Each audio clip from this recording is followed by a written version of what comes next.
All right, good morning and happy Christmas Eve. Yeah, the 24th. Um, if you are on my Facebook page, you know, because I posted it.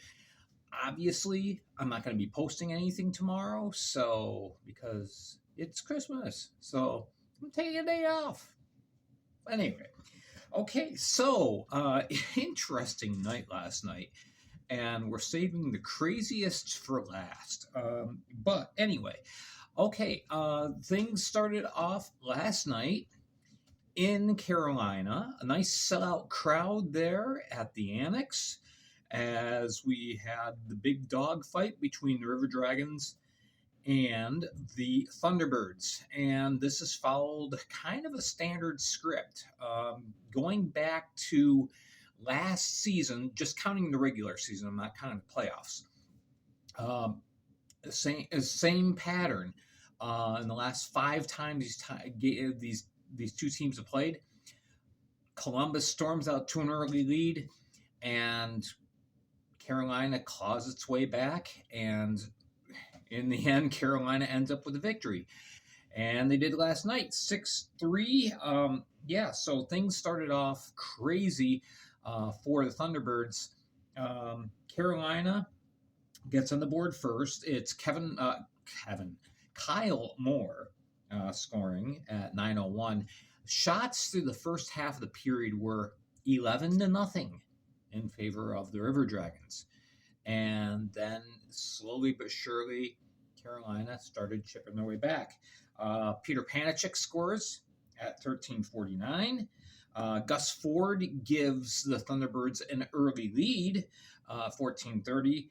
But then Justin McDonald, he evens things up at the end of the first period, 2-2. Shots in the first period were 16-12 Columbus. And then things started. Jacob Schnapp scores at 3:04 of the second period. We had a goal by Shinkaruk to tie things up, 3-3 at the end of two. At that point, shots were 33-26 in favor of the River Dragons. Not the stats that you would normally see from either Brendan Colgan or Mario Cavalier. But then in the third, it's all Carolina. It's Jan Salak. He's been just dynamite the last 3 weeks. He scores at 46 seconds. Gus Ford scores at 15:51, makes it 5-1. Colgan gets pulled at 18:06. Salak adds an empty netter. It's 6-3. And guess what? The Thunderbirds are alone in first place in the Continental Division.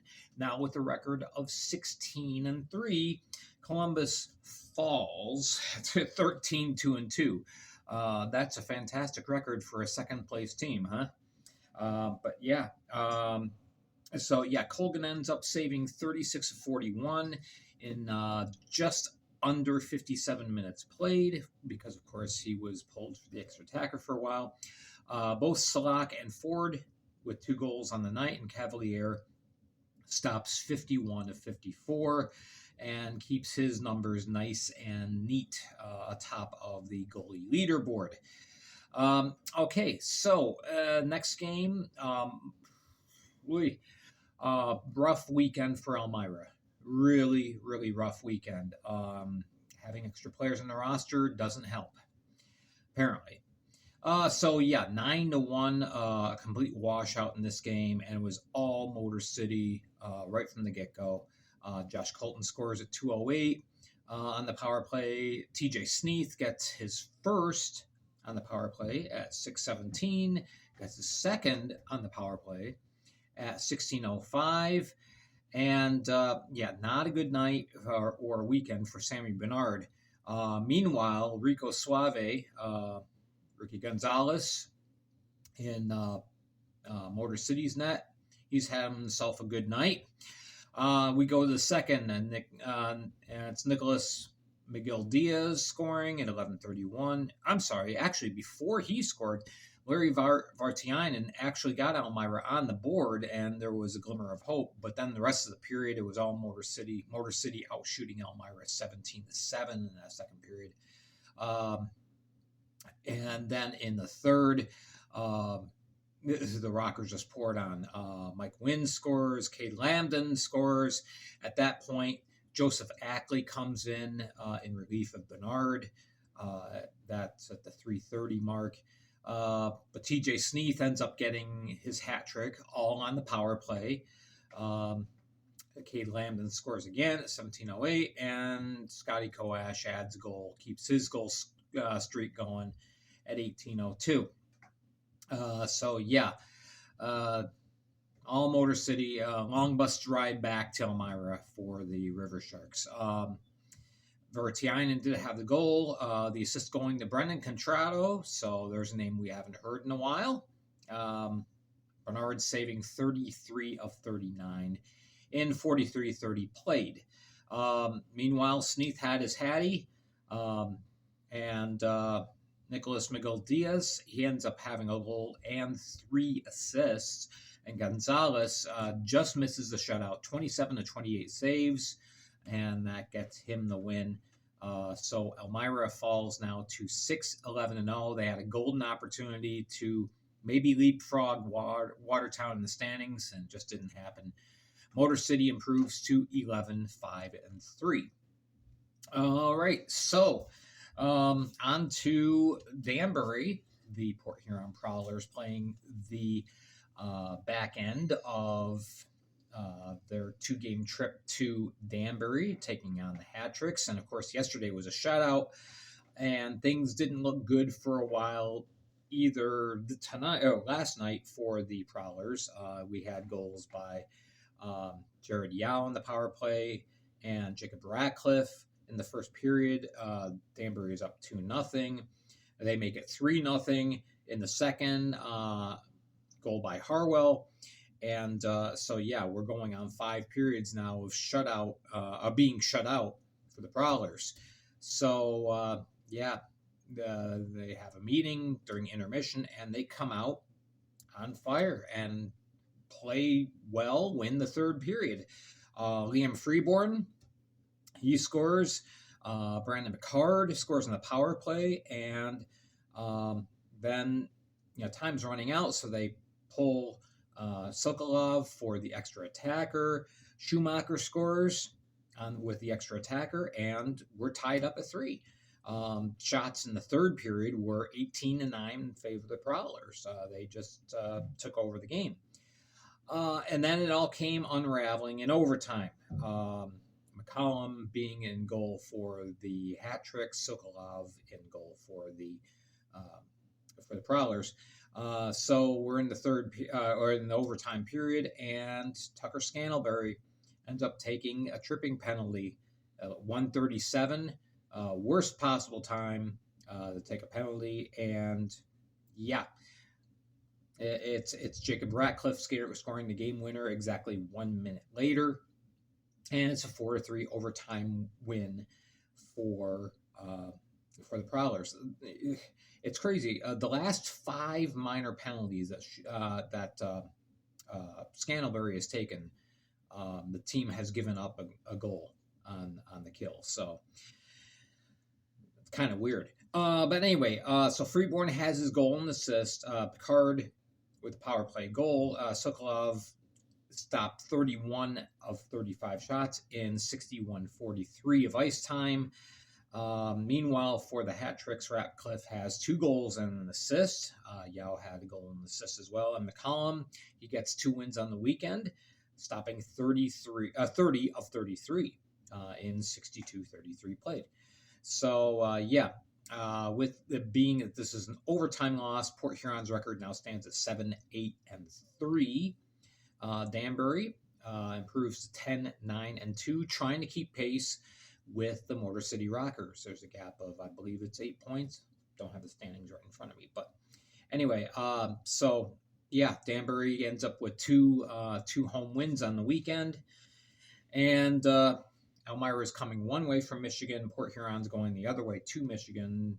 Neither is having a very good bus trip. Um, anyway, last game. The best way of capsuling this game is only in the Fed. First of all, we started off the game in warm-ups with goaltender Connor McAnanama dressed in normal skater gear.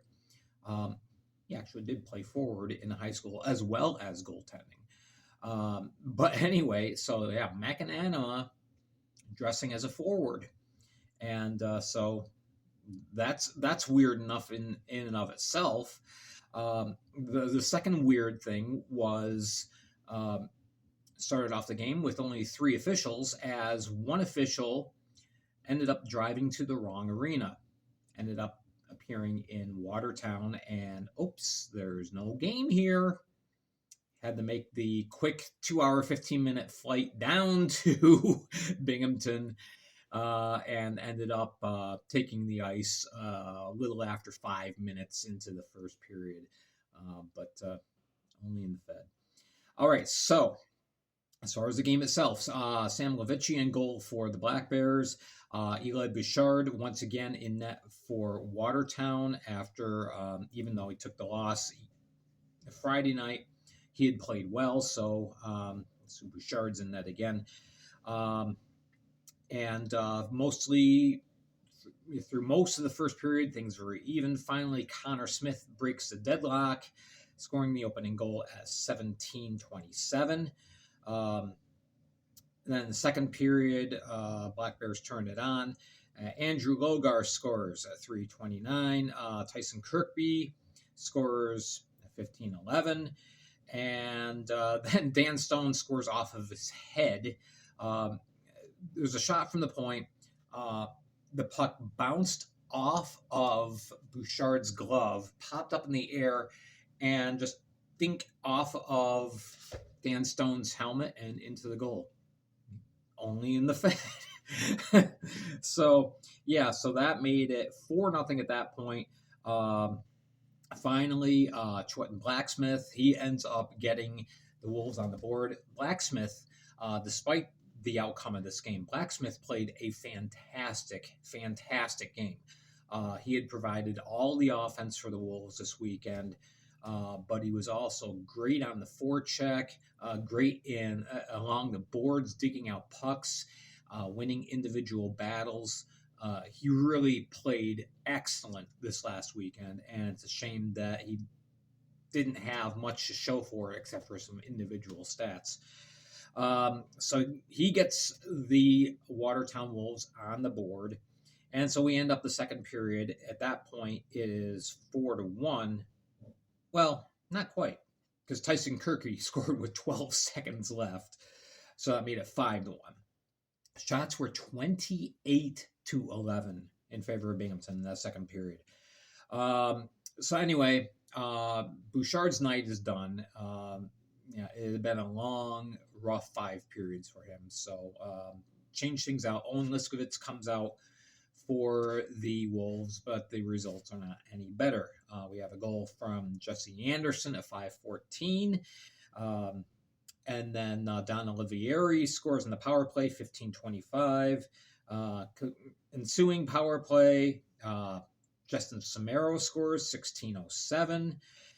And the Olivieri goal was set up by a nice pass. Levici head manning the puck down ice, and then 2 players later, Olivieri scores. So Levici gets an assist. Then we have the final goal. Connor Smith scores his second of the night. Only the second shift that Connor McAnanama had taken all game. He gets a touch, and he gets a secondary assist. So, both goalies playing 2 different positions end up with an assist on the same night. Really weird. So 9-1 is your final. 61 shots on goal for the Black Bears. They improve now to 16-2-3. Meanwhile, Watertown falling to 6-10-1, clinging on to that 4th place spot in the Empire Division.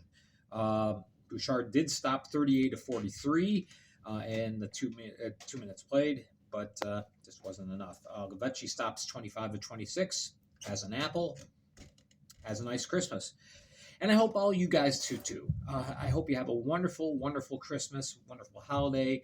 We will be back here with you on YouTube for Boxing Day. All right. Have a happy holiday. We will see you after Christmas.